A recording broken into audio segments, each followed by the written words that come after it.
Welcome back. అమరవీరుల సాక్షిగా కాంగ్రెస్ సర్కారు మరోసారి దౌర్జన్యానికి తెగబడింది. యువతకు 2 లక్షల ఉద్యోగాలతో జాబ్ క్యాలెండర్ ప్రకటిస్తామని చెప్పి రేవంత్ సర్కారు పోస్టుల ఊసే లేకుండా దగా చేసింది.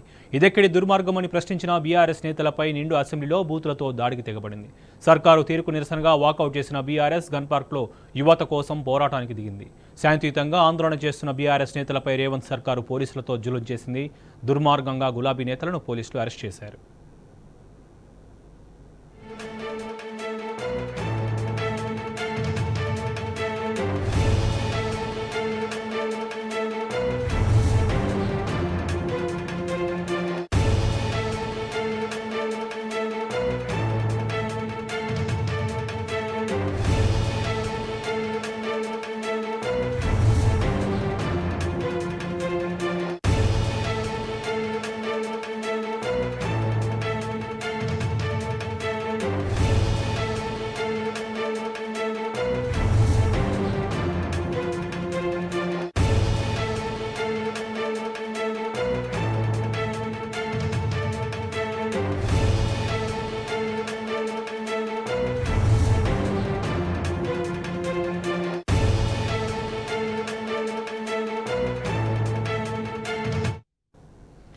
గన్ పార్క్ వద్ద శాంతియుతంగా నిరసన తెలిపిన బీఆర్ఎస్ నేతలను పోలీసులు అక్రమంగా అరెస్ట్ చేశారు. ఇదే అంశానికి సంబంధించి పూర్తి సమాచారం మా ప్రతినిధి భాస్కర్ రెడ్డి తెలుసుకుందాం. భాస్కర్, చెప్పండి. దానం నాగేందర్ ఒక వీధి రౌడీలా వ్యవహరించారని తీవ్రంగా ఖండిస్తున్నారు బీఆర్ఎస్ పార్టీ నేతలు. దాని మీద ఒక పత్రికా ప్రకటన కూడా విడుదల చేశారు. ఒకవైపు మాతృమూర్తులను కించపరిచేలా మాట్లాడినటువంటి దానం స్పీకర్ కు వెంటనే దీనిపైన క్షమాపణ చర్యలు తీసుకోవాలని చెప్తూనే ఎమ్మెల్యే దానం నాగేందర్ నిండు సభలో వీధి రౌడీలా వ్యవహరించారని కూడా చాలా తీవ్రంగా ఖండించడం జరిగింది. వాళ్ళు ఒక ప్రెస్ నోట్ కూడా విడుదల చేస్తూ ఆ ప్రెస్ నోట్లు ఇవన్నీ కూడా మెన్షన్ చేయడం జరిగింది. ఎమ్మెల్యే దానం నాగేందర్ నిండు సభలో వీధి రోడ్లో వివరించిన తీరు జగుత్సాకరమైనటువంటి పరిస్థితిని మాజీ మంత్రి బాల్కొండ ఎమ్మెల్యే వేముల ప్రశాంత్ రెడ్డి చెప్పడం జరిగింది. దీనికి సంబంధించి విషయ అవగాహన లేక వ్యక్తిత్వ దూషణకు దిగుతున్నారని, సభా మర్యాదలను సభా గౌరవాన్ని కాంగ్రెస్ పార్టీ మంటగడుతుందని తీవ్ర స్థాయిలో విరుచుకుపడ్డారు. యథారాజా తదా ప్రజా అన్నట్లు ముఖ్యమంత్రి ప్రవర్తనకు ఏమాత్రం తగ్గకుండా వారు ఎమ్మెల్యేలు ప్రవర్తిస్తున్నారని కూడా తీవ్ర స్థాయిలో దుయ్యబట్టారు. నిన్న బీఆర్ఎస్ పార్టీ మహిళా శాసనసభ్యులను ముఖ్యమంత్రి ఈ రోజు బీఆర్ఎస్ పార్టీ ఎమ్మెల్యేలపై శాసనసభలో దానం నాగేందర్ పరుష పదజాలంతో మాట్లాడటం చాలా విచారకరమని కూడా వాళ్ళు తెలియజేశారు. శాసనసభలో దానం నాగేందర్ మాట్లాడిన భాష రౌడీ షీటర్ల సభ్య సమాజం తరలించుకునేలా ఉంది. శాసనసభ అంటే ప్రజల్లో ఏక్యభావం కలిగేలా కాంగ్రెస్ ఎమ్మెల్యేలు ప్రవర్తిస్తున్నారని కూడా చెప్పడం జరిగింది. ప్రజా సమస్యలు పరిష్కరించే దేవాలయాన్ని బూతు మాటలు మాట్లాడే సభగా కాంగ్రెస్ వాళ్ళు మార్చేశారని ఎమ్మెల్యే వేముల ఈ సందర్భంగా చెప్పుకొచ్చారు. ఇక ఈ మొత్తం వ్యవహారంలో ఎమ్మెల్యే దానం నాగేందర్ పై శాసనసభ స్పీకర్ వెంటనే చర్యలు తీసుకోవాలని దీనికి సంబంధించి ఒక ప్రెస్ నోట్ కూడా రిలీజ్ చేశారు.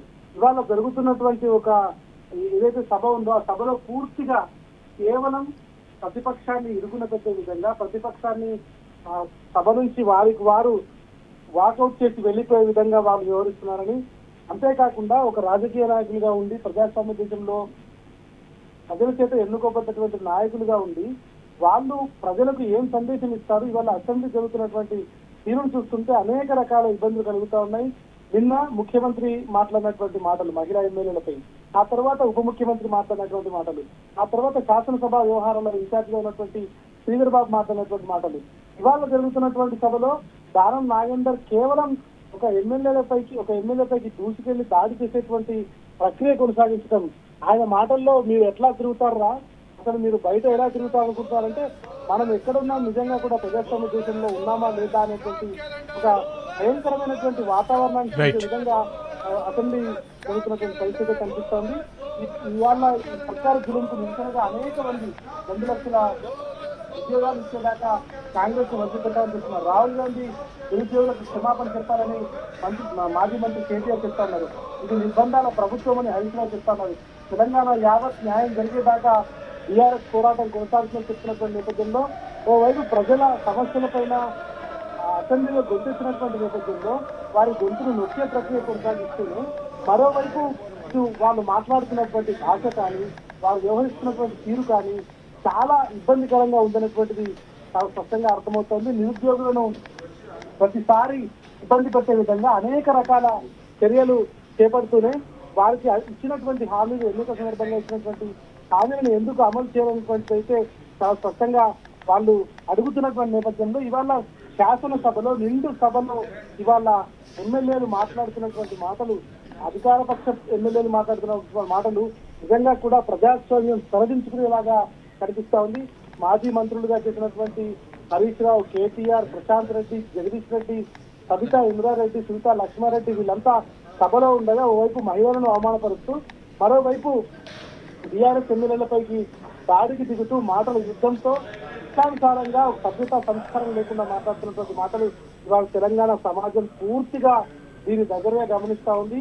ఇది ఇట్లా వ్యవహరిస్తూనే మాజీ ముఖ్యమంత్రి కేసీఆర్ ఎందుకు రాడు అంటూ అనేక రకాలుగా ఇబ్బంది పెట్టే విధంగా ఇట్లాంటి మాటలు మాట్లాడుతూ ఒక ప్రతిపక్ష పార్టీ నాయకుడు రాలేదంటూ అనేక రకాలుగా మాట్లాడుతున్నారు. అంటే వాళ్ళు వస్తే ఈ రకమైనటువంటి వ్యవహారం కొనసాగిస్తామని ఇండికేషన్ ఇవ్వడానికి ఇది మాట్లాడుతున్నారు అనేటువంటిది బీఆర్ఎస్ నాయకులు చాలా స్పష్టంగా చెప్తున్నారు. ప్రస్తుతానికి గంటాల దగ్గర దీనికి క్షమాపణ చెప్పాలని వారు డిమాండ్ చేస్తూ ప్రజాస్వామ్యబద్ధంగా దీనిపైన వాళ్ళు దీక్ష చేస్తున్నటువంటి క్రమంలో గంటాల దగ్గర కూర్చున్నటువంటి బీఆర్ఎస్ పక్ష నాయకులందరినీ కూడా అరెస్ట్ చేసి మళ్ళీ తెలంగాణ భవన్ తరలించారు. ఇవాళ అసెంబ్లీ చివరి రోజు ఎలాంటి క్లారిటీ ఇవ్వకుండానే, ఎట్లాంటి నిర్ణయం తీసుకోకుండానే, ఎట్లాంటి వాళ్ళు చేసినటువంటి ఆరోపణలు, మాటలు, బూతు పురాణాలపైన క్లారిటీ ఇవ్వకుండానే, శాసనసభ స్పీకర్ కూడా దీనిపైన రెస్పాండ్ కాకుండానే ప్రస్తుతానికి శాసనసభను వాయిదా వేసేసి పూర్తిగా ఈ వ్యవహారాన్ని కొనసాగించడం మాత్రం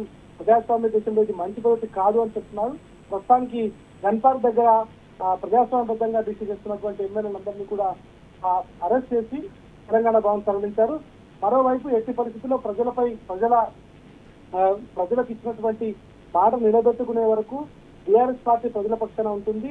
ఎప్పుడైతే తెలంగాణ ఉద్యమాన్ని సాధించడం కోసం వచ్చామో, తెలంగాణ ఏర్పాటు కోసం వచ్చామో, అదే తరహాలో ఇవాళ తెలంగాణ ప్రజలకు అన్యాయం జరిగితే చూస్తూ ఊరుకోవాలని చెప్తున్నారు. రేపు భవిష్యత్తు కార్యాచరణ కూడా దీనిపైన బీఆర్ఎస్ పార్టీ ప్రకటించే అవకాశం కనిపిస్తోంది. చూడండి. Right Bhaskar, thank you.